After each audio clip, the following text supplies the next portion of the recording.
우리 인사하십시다. 하나님은 당신을 사랑하십니다. 명절을 잘 보내고 오셨죠? 오늘 말씀은 하나님께 드리는 욥의 예배라는 제목으로 함께 말씀을 나누겠습니다. 우리는 예배하는 사람입니다. 나는 예배하는 사람입니다.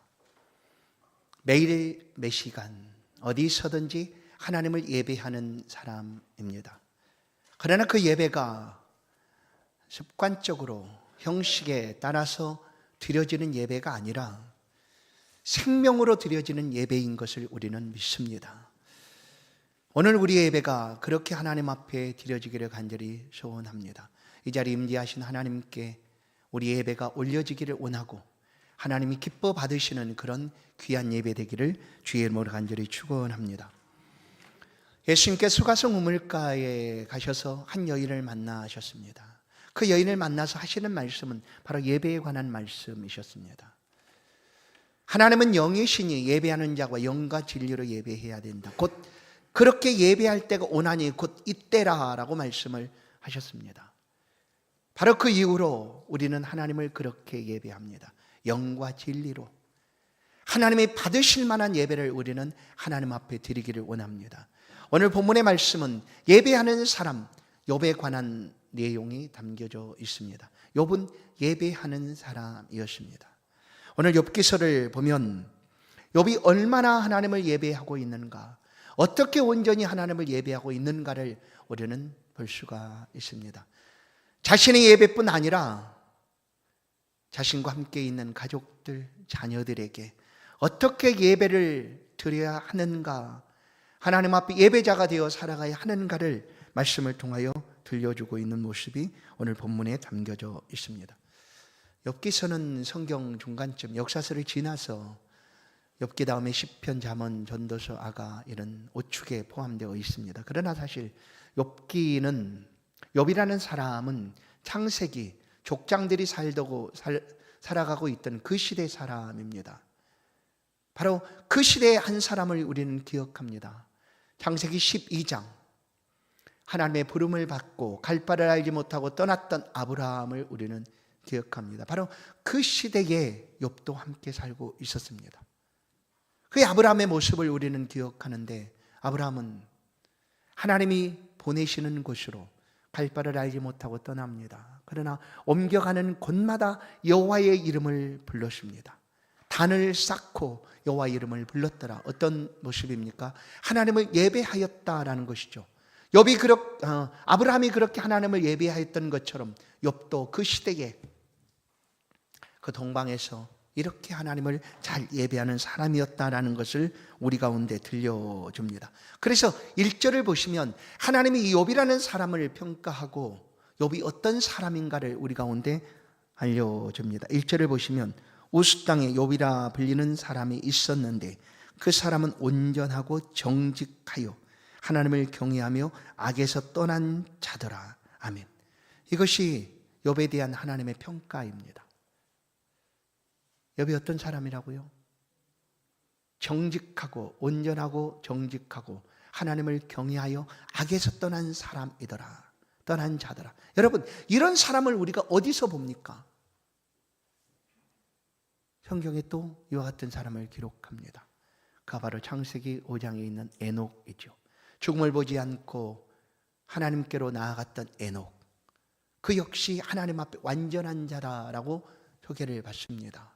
또한 노아는 어떻습니까? 창세기 6장 노아는 당대의 완전한 자라, 의인이 완전한 자다라고 하나님이 노아를 평가해 주십니다.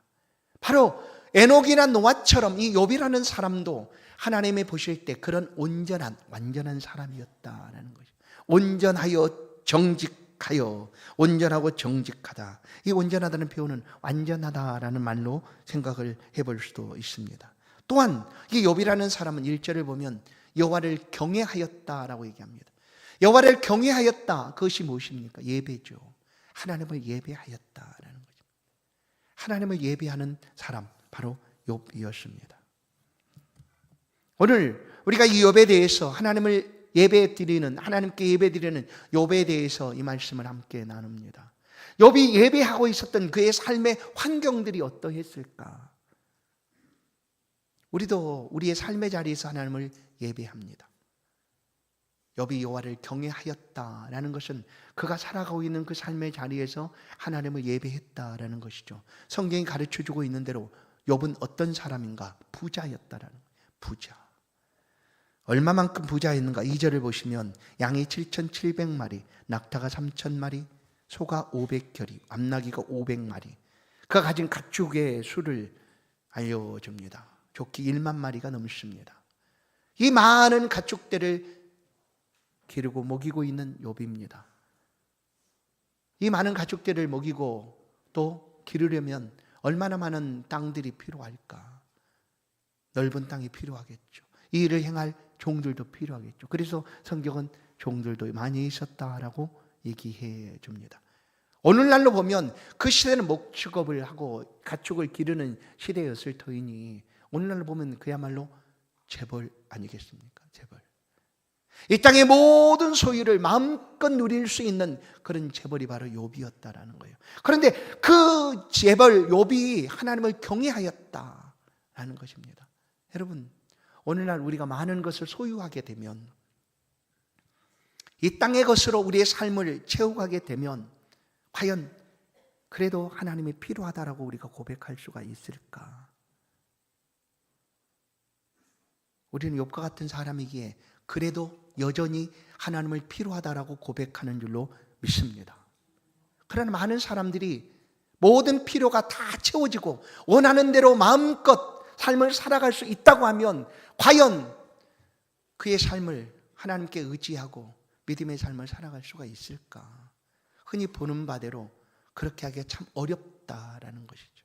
그러나 욥은 그의 모든 소유가 다 만족함으로 채워진다 할지라도 그의 영혼의 만족은 이런 것들로 채워줄 수 없다라는 것을 알기에 하나님을 경외하는 자가 됩니다. 하나님을 예배하는 자가 되었다라는 거예요. 그 시대에 하나님을 예배하고 경배하는 사람이 되었다라는 것입니다. 그리고 또한 그 욥은 그 시대에 오늘 2절 하반절을 보시면 가장 훌륭한 자라라는 표현을 씁니다. 가장 훌륭한 자다. 어떤 사람이 가장 훌륭한 사람일까요? 어떤 사람이? 그러니까 욥은 그가 살아가고 있는 삶의 자리에서 아주 부자로 삶을 살았습니다. 그리고 모든 사람에게 존경도 받고 인정도 받고 훌륭한 사람이라 이름된 그런 사람이 바로 욥이었습니다. 그런데도 성경은 그가 하나님을 경외하였다라고 말씀을 해줍니다. 그가 하나님을 경외한 특징이 한 가지가 있습니다. 하반절, 2절 하반절, 악에서 떠난 자였다라는 거예요. 여러분 생각해 보십시오. 모든 것을 다 갖추고 또 이 많은 소유를 거느리고 또 그 일들을 살아가야 되면 얼마나 많은 사람들과 관계를 하겠습니까?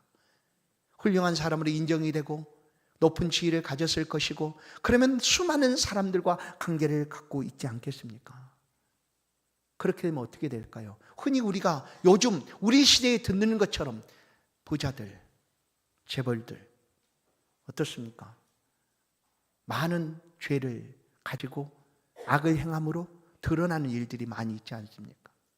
또한 권력을 가지고 권세를 누리고 살아가고 있는 사람들, 어느 순간에 그들이 악함을 행했던 모든 것들이 드러나고 밝혀내지지 않습니까?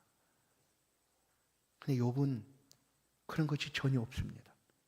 악에서 떠났다라고 표현하는 거예요. 사람이 어떻게 악에서 떠날 수 있습니까? 나는 가만히 있어도 흔들어 놓는데 오늘 소위 말하는 것처럼 뇌물을 가지고 와서 높은 자리에 앉게 해달라고 가지고 오고 끊임없이 그런 일들이 벌어지고 하는데 어떻게 흔들리지 않겠습니까? 근데 욥은 악에서 떠났다라는 거예요. 어떤 관계 속에서도 그렇게 훌륭한 사람으로 인정받는 그 삶의 자리에서도 악을 행하지 않는 사람이었다라는 거예요. 놀라운 사람이죠. 이런 사람을 우리는 성경을 통하여 또 한 사람 봅니다. 그가 바로 포로로 잡혀갔던 다니엘입니다. 다니엘이 잡혀간 그 나라에서 그는 총리가 됩니다. 총리. 그래, 그 나라 사람들이 얼마나 우리말로 하면 배가 아팠을까? 아니, 시기 질투가 심했겠습니까? 그래, 다니엘이 총리가 되자 그들은 다니엘을 주목하여 찾아봅니다. 무엇 때문에? 그가 행한 죄가 없을까? 탈탈 털어보자 하고 그냥 두 다리를 잡고 털어냅니다. 어디 죄가 없겠어? 있겠지. 그러나 그가 행한 악을 찾을 수가 없습니다. 그래서 그들이 행한 것은 하나님께 기도한다라는 것을 죄로 지워서 그를 사자굴 속에 던져 넣죠. 그런데 성경은 이 욥과 이 다니엘 그리고 노아를 동등한 위치에 놓고 하시는 말씀이 있습니다. 에스겔 14장 14절을 보시면 비록 노아, 다니엘, 욥 이 세 사람이 거기 있을지라도, 그러니까 욥이라는 사람은 이만큼 하나님이 인정하시고 높은 위치에 있는 사람이었다라는 것을 우리가 알 수가 있습니다. 왜 우리로 하여금 욥기서를 보게 할까? 우리 욥기서를 볼 때 마음이 너무나 아픕니다. 아니, 욥이 뭘 잘못한 것도 없는 것 같은데 이런 고난을 왜 받게 되는가? 그러나 기억하십시오. 욥이 어떤 사람이라고? 하나님을 경외하고 악에서 떠난 사람이었습니다. 그런데 그런 사람에게 욥기서와 같은 감당할 수 없는 고난이 밀어 닥칩니다. 그 뭐 잘못한 것도 없잖아요.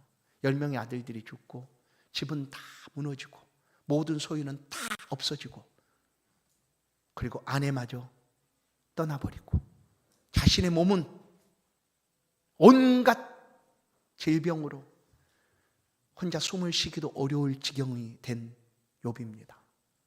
왜 이 욥기서를 우리 가운데 보여주고 있을까? 성도 여러분, 우리가 하나님을 잘 경외한다고 해서 고난이 없다라는 얘기가 아닙니다. 우리가 하나님을 신실하게 잘 경외하여도 우리가 알지 못하는 애매한 고난들, 그런 고난들이 쉴 새 없이 밀어닥치는 거예요. 욥의 모습을 통해서 우리로 하여금 깨닫게 하시는 것이죠. 어려움 속에 있습니까? 내가 잘못한 것도 없는데 이런 고난에 처해 있습니까? 오늘 욥기서를 통한 말씀의 위로를 함께 누릴 수 있기를 간절히 축원합니다. 욥은 하나님 앞에 온전하게 하나님을 경외하는 사람이었습니다. 욥의 예배는 흠잡을 데 없이 하나님이 받으시는 예배였습니다. 그러나 욥은 더욱 놀라운 것은 오늘 우리가 함께 보게 되는 이 말씀이죠. 5절 말씀을 보시면 욥은 자신이 하나님 앞에 드린 예배뿐만 아니라 그와 함께하고 있는 온 가족들, 특히 자녀들이 자신처럼 하나님 앞에 예배하는 사람이 되기를 원하는 거예요. 그래서 가만히 있을 수 없었어요. 자신의 예배는 온전히 하나님 앞에 드리고 그리고 그의 가정 속에 온전한 예배가 드려질 수 있도록 얼마나 애쓰고 힘쓰는지를 우리는 볼 수가 있습니다. 5절을 보시면 그들이 차례대로 잔치를 끝내면 욥이 그들을 불러다가 성결하게 하되 10명이나 되는 자녀들이 잔치를 벌이고 그 잔치 자리에서 또 흥겹게 즐겁게 행하다 혹시 죄를 짓지 않았을까 하는 마음 때문에 그 일 있고 나면 반드시 하나님 앞에 통해 자복하는 마음을 가지고 하나님을 예배하였다라는 거예요. 이번 명절에도 우리가 가족들과 함께 즐거운 시간들을 보내지 않았습니까? 또 그 속에서 혹시 우리가 범죄하지 않았을까? 죄를 짓지 않았을까 하는 그런 마음 때문에 하나님 앞에 우리의 마음을 열고 하나님 우리의 모든 죄를 용서해 주옵소서 하는 그런 간절함으로 예배를 드린다는 오늘 우리처럼 욥은 자신의 예배는 흠잡을 데 없이 하나님 받으시는 예배였습니다. 그러나 자기 자녀도 똑같이 그런 예배를 드리기를 원하였습니다. 욥의 가족, 자녀의 우선순위, 자녀 교육의 우선순위는 하나님이었습니다. 하나님을 예배함이었습니다. 그래서 자녀들로 하여금 하나님을 예배할 수 있도록 그 잔치가 있고 나면 보십시오. 뭐라고 얘기하는가? 5절을 보면 그들을 불러다가입니다. 불러다가 오너라. 선택이 아니라 그냥 반드시 와서 함께 예배할 수 있도록 그렇게 욥이 자녀들의 삶의 예배도 돕고 있다는 것을 볼 수가 있습니다. 더욱 놀라운 것은요, 5절 하반절 마지막 절을 보시면 욥의 행위가 항상 이러하였더라고. 항상이에요. 항상. 그 시대의 족장 시대입니다. 아직 하나님을 예배하고 경배하는 그런 제사장도 없는 시대입니다. 그런데 욥은 그의 자녀들을 이렇게 양육하고 하나님을 섬겨가도록 훈련하고 있다는 것을 보는 거예요. 욥이 자녀들이 혹시 범죄하였을까 하는 마음으로 하나님 앞에 드린 제사가 있지 않습니까? 번제죠, 번제. 제사죠. 그러나 이런 제사는 언제 생겼습니까? 언제? 약 500, 430년 이후 아브라함 때로부터 모세를 통하여 시내산에서 주신 약속 곧 율법입니다. 레위기서를 보면 그와 같은 제사들이 필요하죠. 번제 있고 속죄제 있고 화목제 있고 속건제 있고 이런 제사들이 소제 있고 이런 제사들이 있지 않습니까? 그럼 그 제사 속에 우리의 죄를 속하는 제사가 있으면 속죄제, 속건제입니다. 이 욥은 그런 게 없을 그때에도 하나님을 향하여 자신뿐 아니라 자기 자녀들의 모든 죄들을 토로하며 하나님 앞에 예배하였다라는 거예요. 이게 욥의 예배였습니다. 그 시대에 제사장이 없을 그때 가정의 제사장이 되어서 누가 그에게 너 그렇게 해라 하지도 않았을 거예요. 그러나 그 가정의 제사장처럼 자녀들의 삶에도 예배가 우선이 될 수 있도록 예배하는 삶을 살아갈 수 있도록 이렇게 행하였다. 그것도 항상입니다. 항상 언제나. 성도 여러분, 우리가 하나님 예배하는 것 딱 한 번으로 그치면 너무나 좋겠어요. 그러면 나도 욥처럼 이런 예배를 하나님 앞에 한번 끼맞게 드리고 그 다음에 나는 그냥 그 다음부터는 안 하면 된다고 하면 너무나 좋겠어요. 어디 그러나 그렇습니까? 우리는 살아있는 동안 이와 같은 예배를 하나님 앞에 끊임없이 드립니다. 한 주일에 한 번 우리가 모여서 예배 드릴 뿐만 아니라 우리의 삶의 자리에서 우리는 매일 하나님을 예배합니다. 만나는 거죠. 예배합니다. 그러나 그런 모든 예배를 욥처럼 드릴 수 있는가? 드려야 합니다. 왜냐하면 우리 예배는 하나님이 받으셔야 하기 때문입니다. 우리 예배를 하나님이 받으시지 아니하면 우리는 예배 자리에 있다 할지라도 그 예배를 하나님 받지 아니하시면 무슨 소용이 있겠습니까? 하나님 받으시는 예배를 오늘 우리는 기억해야 합니다. 그 예배는 믿음의 예배입니다. 믿음의 예배입니다. 그 믿음의 예배를 하나님 우리 가운데 말씀하십니다. 창세기 3장 보면 가인과 아벨이 예배합니다. 제사하죠. 그러나 사실 그 시대의 예배는 무엇이었을까? 어떤 것이었을까? 생각을 해봅니다. 이미 그때에는 하나님이 세목제목 이 율법에 기록한 것처럼 그렇게 예배하라 말씀도 하지 않으셨을 거 아니에요. 그 예배가 뭡니까? 예배가 무엇입니까? 하나님과 만남입니다. 그래서 창세기 그 에덴 동산에서 아담과 하와뿐만 아니라 그의 자녀들은 하나님과 늘 만남을 가졌어요. 그게 예배였어요. 그 예배. 어느 날 그 두 아들이 하나님을 제사합니다. 하나님께 예배를 올려드리죠. 그런데 두 사람이 예배를 드렸는데 한 사람의 예배가 받아들여지지 않았어요. 첫째 아들 가인의 예배가 받아들이지 않았어요. 그랬더니 가인이 분이 나가지고 예배가 받아들여진 동생 아벨을 돌로 들어 죽이고 맙니다. 아무리 봐도 이 창세기 속에서 왜 하나님이 가인의 예배를 받지 않으셨을까? 알 수가 없어요. 우리가 알 수 있는 한 가지 방법은 말씀 속에 기록된 창세기 4장 7절의 내용입니다. 내가 선을 행하면 어찌 낯을 들지 못하겠느냐? 선을 행하지 아니하면 죄가 문에 엎드러 있느니라. 죄가 너를 원하나 너는 죄를 다스릴지니라. 이거 외에는 알 수가 없어요. 가인이 예물을 잘못 드렸나? 하나님께 드릴 때 그 제물을 잘못 드렸나? 그러나 여러분 레위기서를 보면 그때는 율법도 없을 때니까 그냥 가인은 농사하는 사람이었잖아요. 첫 곡식을 가지고 드린 거예요. 그럼 레위기서를 보면 그 첫 곡식을 하나님께 드리라는 그런 그 내용이 있습니다. 아벨은 첫 새끼 양을 드렸어요. 그러니까 재물의 문제가 아니라는 거예요. 왜? 그렇게 드렸으니까. 그럼 뭘까? 알 수가 없어요.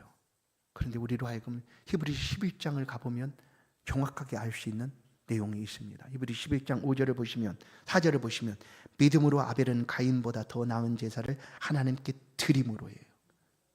믿음으로입니다. 다른 것이 아니에요. 믿음으로. 예수님께서 수가성 우물가에서 그 여인에게 하신 말씀은, 그 여인은 이 산, 그리심산이죠. 그리심산.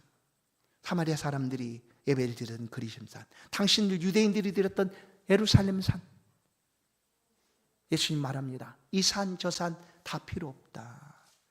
어느 곳이든지 장소가 문제가 아니다 라고 말씀하시고 영과 진리로 예배하라고 하는 거예요. 영과, 성령이죠. 진리, 말씀과 믿음 아니겠습니까? 영과 진리로 예배하라라는 거예요. 믿음으로 예배해야 된다라는 것입니다.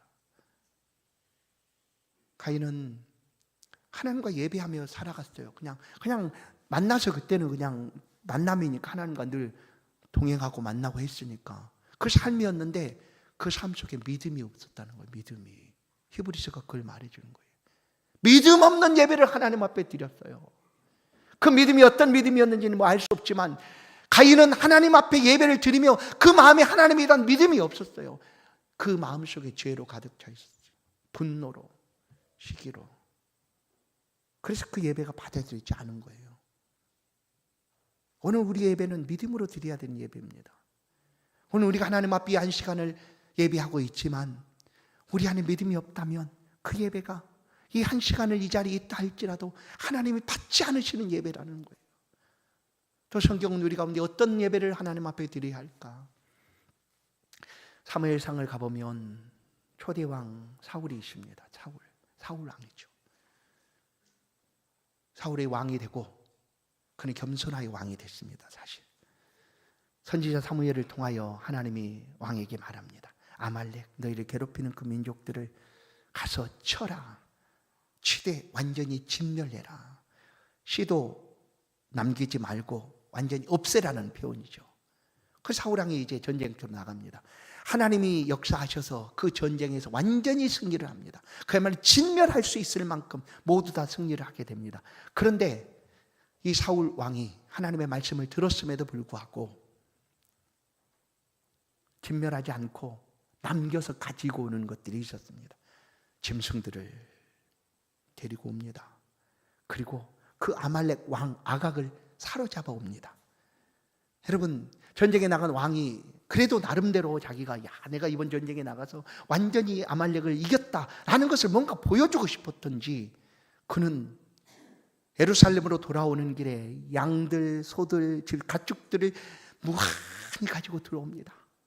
그리고 그 맨 앞세워서 아각 왕을 그냥 산채로 데리고 옵니다.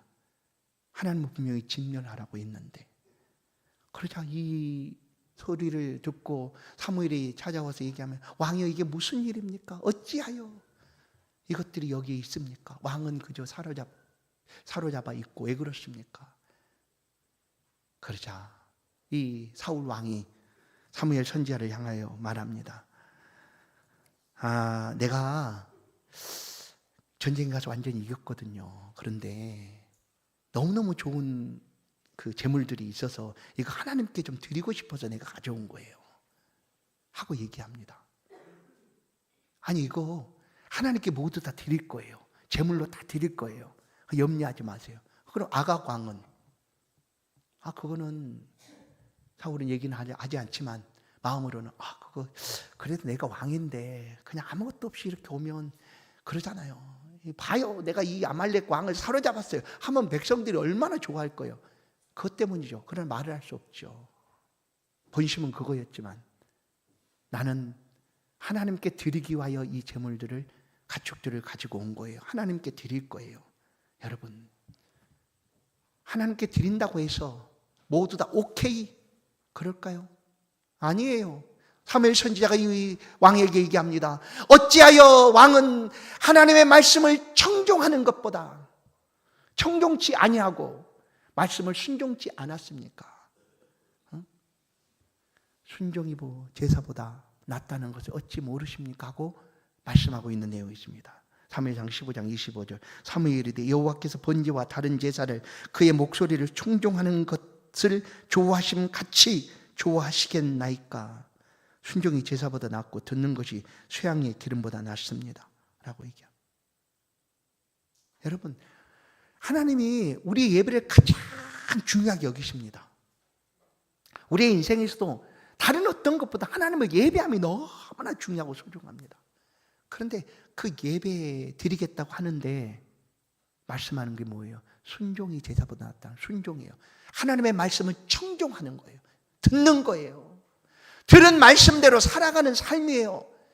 오늘 우리가 하나님을 예배한다는 것은 내가 듣고 그것으로 끝나는 게 아니에요. 말씀대로 내가 살겠습니다. 뭐예요? 하나님의 자녀로, 그리스도의 제자로, 성도로 내가 이 땅의 삶을 살아가겠습니다. 삶의 자리에서 내가 힘들고 어려워질지라도, 이 믿음을 가진 것 때문에 어렵고 힘들어질지라도 나는 하나님의 자녀로 살겠습니다 하는 거예요. 그게 예배입니다. 예배. 그 예배를 하나님이 받으신다라고 성경은 말해줍니다. 이제 오늘 우리의 예배를 한번 생각해 보십시다. 나는 왜 하나님을 예배합니까? 예배하는 이유가 무엇입니까? 라고 이렇게 물어보면 우리가 다 대답할 말이 있어요. 우리 마음속에 대답하고 있는 이야기들이 있어요. 그거요? 어쩔 수 없어서요. 안 가면 혼나거든요. 엄마한테 혼나요. 용돈도 안 줘요. 우리 학생들 혹시 그럴 수 있어요? 그냥이요, 그냥. 그냥 예배 드리는 거예요. 습관적으로. 예배 안 드리면 큰일 날 것 같아요. 하는 일도 잘 안 될 것 같고요. 화가 맺힐 것 같고요. 하나님의 복은 없어질 것 같아요. 그래서 좀 불안하기도 하고 안 드리면. 그래서 예배 드려요. 혹시 그렇습니까? 오늘 여러분이 드리는 예배는 왜 이 자리에서 예배를 드리고 계십니까? 그 이유가 무엇입니까? 방금 말씀한 이런 이유들이라면 우리 예배는 나를 위한 예배입니다. 물론 예배가 우리 자신을 위한 예배이기도 하죠. 나의 만족, 나의 영광, 나의 기쁨을 해결하기 위한 자리인가? 예배는 아닙니다. 내 만족, 내 영광이 아니라 하나님이 받으시는 예배여야 된다는 거예요. 하나님께 드려지는 예배여야 합니다. 하나님이 기뻐하시는 예배가 우리 예배가 돼야 된다는 거예요. 여러분, 그 예배를 드리기 위하여 마음을 찢고 자녀들과 함께 통해 차복하는 마음으로 혹시 우리가 하나님께 죄를 지은 것이 있으면 하나님 용서해 주십시오 하고 하나님 앞에 예배를 드렸어요. 아벨은 믿음으로 예배를 드렸으나 돌에 맞아 죽었어요. 그럼에도 지금 우리 가운데 아벨은 얘기합니다. 믿음의 예배를 드리라라는 거예요. 사울은 불순종으로 하나님의 말씀을 따르지 않았습니다. 그리고 하나님 예배해요 라고 말했지만 순종하지 못한 사울은 왕위에서 쫓겨나고 폐위되고 오늘 우리 가운데 이 말씀을 들려줍니다. 순종이 제사보다 낫다라고 하나님 말씀하고 계십니다. 사랑하는 성도 여러분, 우리는 살아가는 날 동안 이 예배를 드리게 됩니다. 예배하는 사람입니다. 하나님과 교제하고 만나고 함께 동행하며 살아가야 될 사람들입니다. 우리 예배가 어떻게 드려져야 할까요? 통해 자복하는 마음으로 믿음으로 순종함으로 드려지는 복된 예배가 되셔서 드리는 모든 시간 하나님이 받으시고 기뻐하시고 그 다음에 이제 보십시오. 결론은 이거예요. 욥이 비록 이렇게 예배를 잘 드리는 하나님 앞에 사람이 되었으나 그 위에 수많은 고난을 인하여 어려움을 만나게 되었지 않습니까? 그래도 하나님이 욥을 믿어주셨다라는 거예요. 그리고 욥의 후에 마지막 결론을 가보면 하나님께서 어떻게 욥을 높여주시는가를 볼 수가 있습니다. 그렇습니다. 사랑하는 성도 여러분, 우리의 살아가는 삶의 자리 예배할 때 이런 예배를 하나님 앞에 드리십시다.